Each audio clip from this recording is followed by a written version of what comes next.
Hello everyone, আজ রান্না করে দেখাবো কচুর লতি দিয়ে মাছের অসম্ভব সুস্বাদু একটি রেসিপি। আর কিভাবে কচুর লতি রান্না করলে গলা চুলকাবে না এবং হাত চুলকাবে না তার সমস্ত টিপস অ্যান্ড ট্রিক্স। তাই ভিডিওটি না টেনে সম্পূর্ণ দেখার অনুরোধ রইল। আশা করছি ভিডিওটি দেখে আপনারা উপকৃত হবেন। চলুন তাহলে শুরু করি।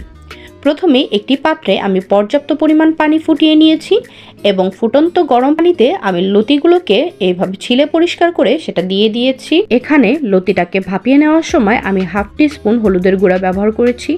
এতে করে লতির কালারটা আর কালচে হয়ে যাবে না এবং লতিটা দেখতেও আগের মতোই সজীব থাকবে। এখন আমি ঢাকনা দিয়ে লতিটাকে 3 থেকে 4 মিনিটের জন্য ভাপিয়ে নিব।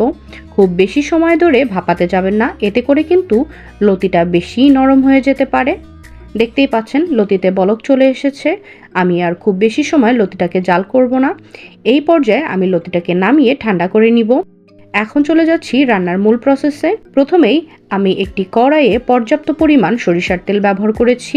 আপনারা চাইলে এই রান্নাটা সয়াবিন তেলেও করতে পারেন। এখন আমি 1 কাপ পরিমাণ পেঁয়াজ কুচি দিয়ে দিয়েছি।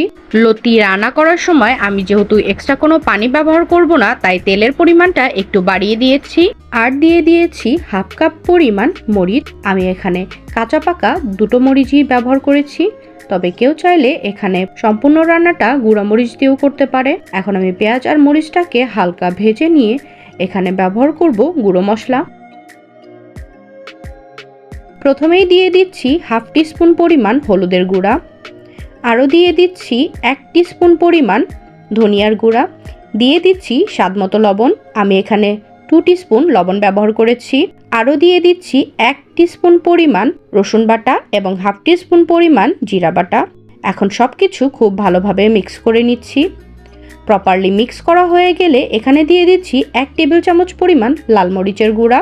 এখন লাল মরিচের গুঁড়াটাকে সমস্ত মশলার সঙ্গে খুব ভালোভাবে মিশিয়ে নিতে হবে এবং অপেক্ষা করতে হবে ততক্ষণ পর্যন্ত যতক্ষণ পর্যন্ত না আদা রসুনের কাঁচা গন্ধটা চলে যায়। খুব ভালোভাবে মশলাটা কষে আসার পর এখানে আমি দিয়ে দিচ্ছি ছোট মাছ।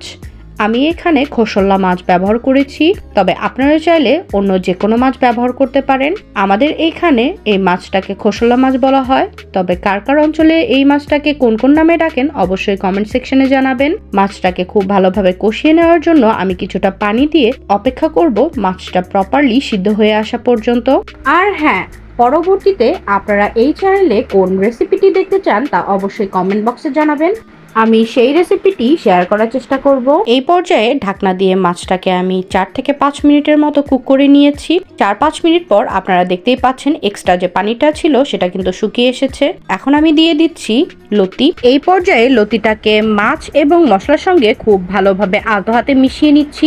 আর এই লতিতে ক্যালসিয়াম অক্সালাইড থাকার কারণে লতি খেতে গলা চুলকায়। আর এই গলা চুলকানোর অসুবিধা থেকে পরিত্রাণ পেতে আপনাদেরকে বেশ কিছু নিয়ম শিখিয়ে দিচ্ছি। প্রথমেই আপনারা যে কাজটি করতে পারেন সেটি হলো লতাকে সামান্য গরম পানিতে ভাপিয়ে নিলে কিন্তু লতা খেতে গেলে পরবর্তীতে আর গলা ধরে না। অথবা লতি রান্না করার সময় রসুন ব্যবহার করলেও কিন্তু গলা চুলকানোটা অনেকটাই কমে আসে। আর সর্বশেষ যে মুখ্যম টিপসটি রয়েছে সেটি হলো লতি রান্না করার সময় আপনারা চাইলে কিছুটা লেবুর রস অথবা যে কোনো টক ব্যবহার করতে পারেন। এতে করে কিন্তু লতি রান্না করার পর আর একদমই গলা চুলকাবে না। লতি রান্না করার সময় অনেকেই লতিটাকে সফট করার জন্য এক্সট্রা পানি ব্যবহার করেন, তবে আমি এখানে এক্সট্রা কোনো পানি ব্যবহার করিনি। সম্পূর্ণ রান্নাটাই তেলে করার চেষ্টা করেছি। এক্সট্রা পানি ব্যবহারের ফলে লতি খেতে গেলে পরবর্তীতে গলা চুলকায়, তাই আপনারাও চেষ্টা করবেন লতি রান্নার ক্ষেত্রে কোনো রকম পানি ব্যবহার না করতে। দেখতেই পাচ্ছেন আমি লতিটা দেওয়ার পর ঢাকনা দিয়ে বেশ কিছুক্ষণ রান্না করে নিয়েছি।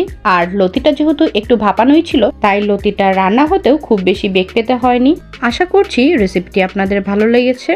আজকের মতো এখানেই শেষ করছি। আল্লাহ হাফেজ।